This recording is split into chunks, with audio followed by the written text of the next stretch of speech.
Hi, everybody. It's Mark Rushton of markrushton.com. It is Monday, March 1st, 2021, and an important update from Amazon Media on Demand. Dear content owner,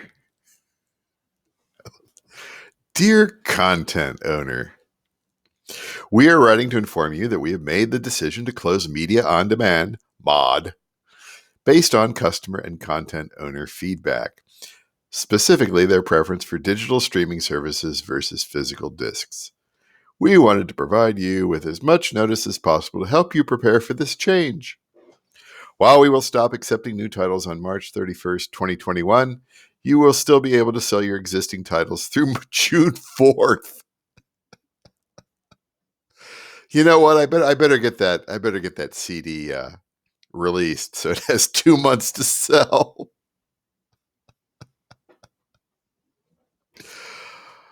Don't tell me that Amazon hasn't been taken over by the bureaucrats, because there you go. These dates may be subject to change. Which way?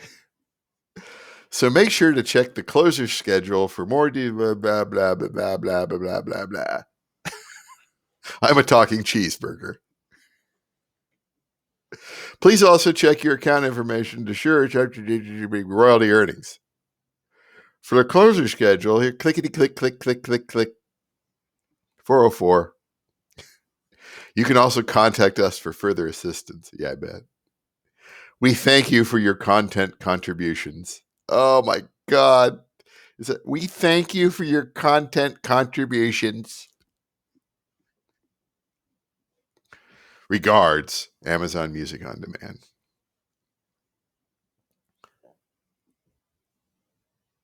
And then all the crap at the bottom. So, what does this mean to anybody who's not aware of this? Well, I have been selling on-demand CDs from Amazon, first through CreateSpace, and then through Amazon CreateSpace, and then I guess whatever the heck this thing is, MOD, for about as long as it's been around. Because it was an interesting service. And I kind of want to give my 2 cents here on the history of it. I don't remember when I started releasing CDs through CreateSpace. It must have been the middle of the aughts. I would say 05, 06. Definitely by 07 or 08. I'm not quite sure when. And it was complex. It was very hard to do. It was easier than some things, but it wasn't that difficult because they had their own formats. Everything had to be you had to use these templates, and particularly with regard to the graphics, you had all the different graphics sizes for the tray card and the outer booklet and the inner booklet and the this and the that. And things were different sizes, and you had to go, and it was a lot of work. And then they were like 1441 by something. I remember that because Amazon was weird about their sizes. The software didn't, you just couldn't upload a big photo and it would go in there. You had to have everything preset to their little strict characteristics, which I understand. There's probably a good reason for that, but it's still a pain. Isn't there an easier way to do it? Not really. Not really. We'll kind of get into that here in a minute. But I did release a lot of CDs, CD titles over the years that way, and I made some money along the way. I promoted them here and there, and then kind of stopped promoting them, and some things continued to sell. But the funny thing was always how much money you earned from a title. So you put a CD out and you're just like, well, I'll make it $12, right? And then you'd end up making, you'd sell one, and then you'd end up making like $2.20 or something like that.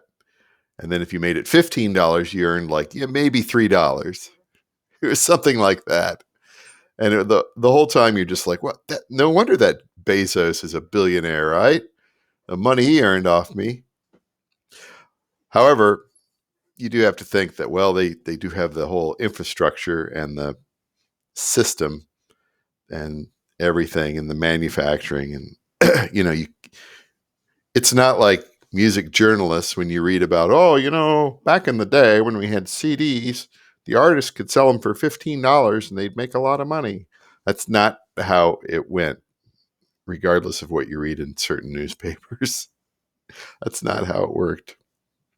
Even indies, you can't make that money. You can't sell a burned CD for $15. Well, maybe somebody can. Oh, no, I know somebody that burned them and sold them at the show, sold them out of the back of a car. And anyway,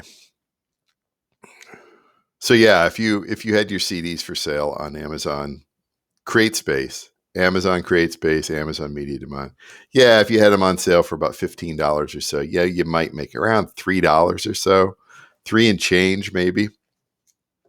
And then the reporting was really weird. It was an odd operation. It was somebody built it at one time and then they never updated it except to rebrand it.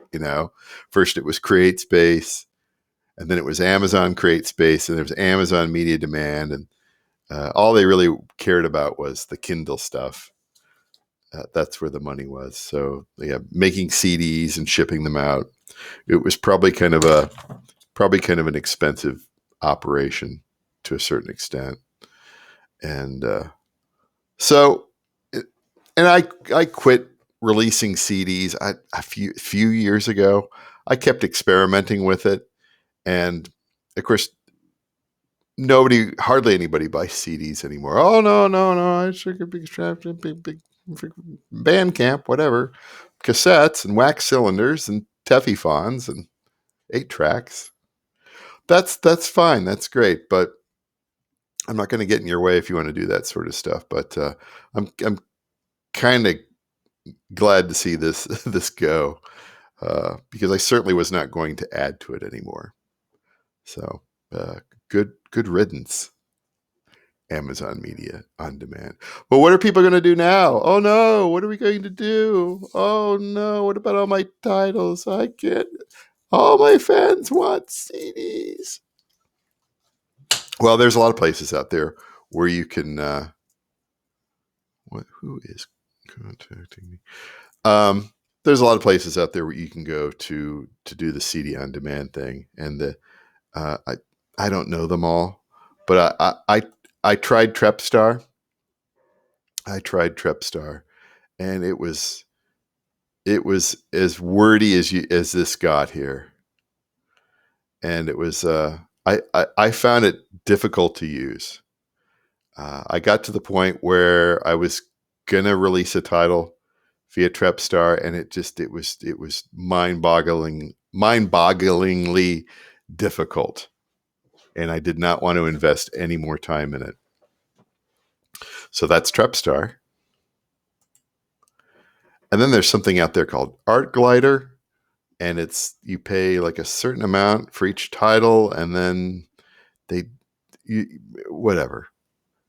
It's create your album, list it, and we'll deliver it for you. Oh, that's great. Set up your album for a one-time fee of $20, and you'll only pay $3 for ordering each unit and shipping. That's not bad. But I don't know if I want to do that sort of thing, right? Not interested in that anymore. Streaming's where it's at. That's where everybody is. It's where the party is. Don't you want to be where the party is? No, Matt Wax Cylinders. 78s. Schlack. Then there's Kanaki, who I've used a number of times. And it's the weirdest thing. It is so bare bones. And if you have things that sell regularly, this is actually a pretty good option. The artwork thing, again, it's not as easy as it should be, but I understand the way that this operation is run here. But the thing is, I think if you don't sell anything for like 30 days or something like that, then it kind of disappears. And so, people I'm like, eh, I'll let that go. I'll let that go. But I've tried this when I bought like a small run of CDs in the past year. Oh, great. Just constantly contact me. All right, hold on here just a second here. Let's find out.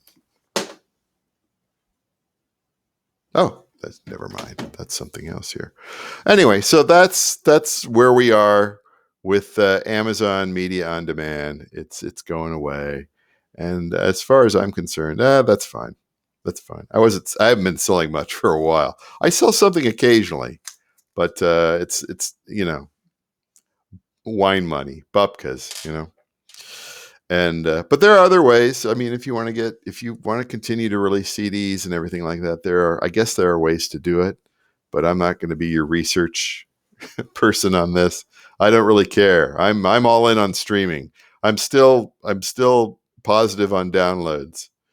Just all the time and effort and frustration that one puts into CDs, I just don't. I just don't see it.